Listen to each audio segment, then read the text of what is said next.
আমরা এসেছি এখন রাজবাড়ী শহরের বিসিকের সবুজ বাংলার একটি প্লটের পাশে। আপনারা দেখছেন দীর্ঘ 50 বছরের এই রাস্তাটি নির্মাণ করা হয়েছিল। এই রাস্তাটি মানুষজন চলাচল করতো, সেই রাস্তাটি এখন হঠাৎ করেই বিসিক কর্তৃপক্ষ একটি অজুহাত দেখিয়ে তারা এই রাস্তাটি বন্ধ করে দিতে চাচ্ছে। এবং এই রাস্তা বন্ধ হয়ে গেলে অসংখ্য মানুষের চলাচল বন্ধ হয়ে যাবে। অসংখ্য ছাত্রছাত্রীরা এবং বিভিন্ন ধরনের মালামাল এই রাস্তা দিয়ে নেওয়া হয় এবং ছাত্রছাত্রীরা লেখাপড়া করে এই রাস্তা ব্যবহার করে।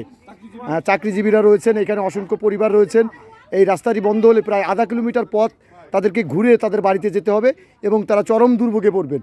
তাই এটি রাজবাড়ীর বিসিক কর্তৃপক্ষ হঠাৎ করেই কেন বন্ধ করে দিতে চাচ্ছে, বিষয়টি আমরা নিয়ে কথা বলবো রাজবাড়ী বিসিকের কর্মকর্তার সাথে। আমরা জানার চেষ্টা করব আসলে মূল ঘটনাটা কি হয়েছে। দর্শক, আপনাদেরকে আমরা এই রাস্তা বন্ধ করার জন্য তারা এসেছিলেন এবং তারা এবার রাস্তা আর বন্ধ করবেন না বলে এখানে প্রতিশ্রুতি দিয়ে গিয়েছেন। এবং শত শত মানুষের চলাচলের যে একমাত্র রাস্তাটি, এলাকাবাসী চাচ্ছেন যে এই রাস্তাটি যেন আগে পুনরায়ের মতো সচল থাকে।